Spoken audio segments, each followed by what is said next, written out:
Friends, welcome back to hanvitha cherry channel. మీరు కానీ first time మన ఛానల్ చూస్తున్నట్లయితే సబ్స్క్రైబ్ చేయండి, గంట బెల్ టచ్ చేయడం మర్చిపోకండి. ఈరోజు రెసిపీ మరమరాల మిక్చర్ చాలా టేస్టీగా ఎలా చేసుకోవాలో చూద్దాం. దానికి కావాల్సిన పదార్థాలు ఆయిల్, పచ్చిమిర్చి, కరివేపాకు, పుట్నాల పప్పు, ఎండుమిరపకాయలు, కారం పొడి, వేరుశనగ గుండ్లు, జీడిపప్పు, జీలకర్ర, పసుపు, సాల్ట్, మరమరాలు. ఇప్పుడు స్టవ్ ఆన్ చేసుకొని ఒక కడాయి పెట్టుకోవాలి. ఇప్పుడు ఒక స్పూన్ ఆయిల్ వేడి చేసుకోవాలి. ఇక్కడ ఆయిల్ వేడి అయిపోయింది. ఇప్పుడు దీంట్లోకి ఒక స్పూన్ పసుపు వేసుకుంటున్నాను. పసుపుని ఇలా గంటెతో ఇలా కలుపుకొని మరమరాలని కొన్ని యాడ్ చేసుకోవాలి. ఇలా స్పూన్తో అంతా కలుపుకోవాలి.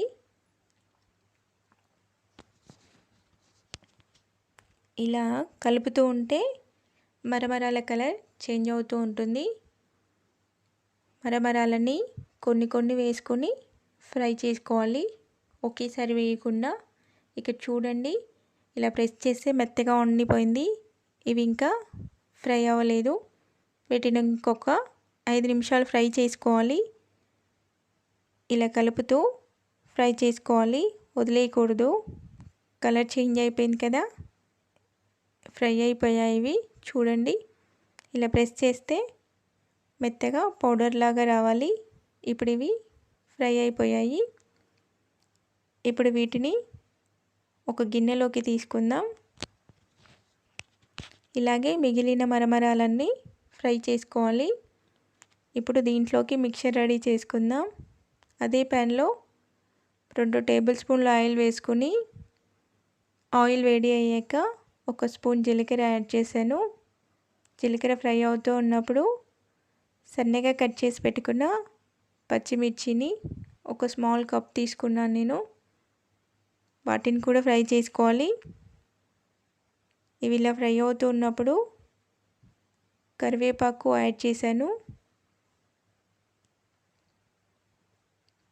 వీటిని ఇలా ఫ్రై చేసుకుంటూ ఇప్పుడు దీంట్లోకి ఒక కప్పు వేరుశనగ గుండ్లు యాడ్ చేస్తున్నాను. వేరుశనగ గుండ్లు ఫ్రై అవ్వడానికి కొంచెం టైం ఎక్కువగా పడుతుంది. వీటిని ఫస్ట్ యాడ్ చేసుకోవాలి.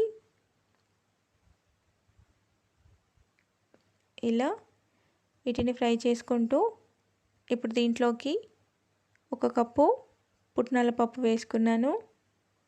వీటిని కూడా ఫ్రై చేసుకోవాలి. ఇలా కలుపుతూ ఫ్రై చేసుకోవాలి. ఇవి కూడా ఫ్రై అయిపోయాయి. ఇప్పుడు దీంట్లోకి ఒక చిన్న కప్పు జీడిపప్పు యాడ్ చేస్తున్నాను.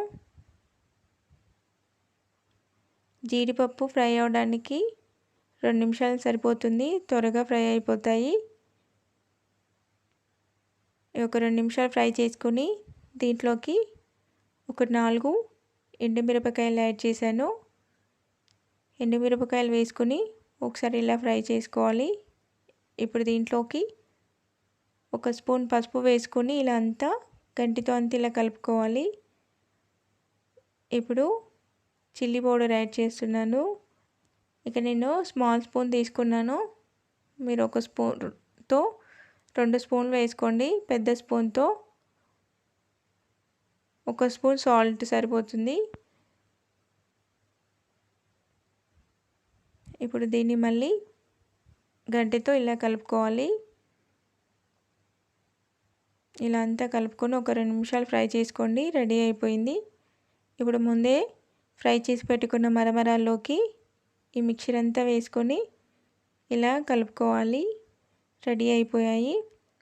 వీటిని ఒక 1 వీక్ వరకు స్టోర్ చేసుకోవచ్చు.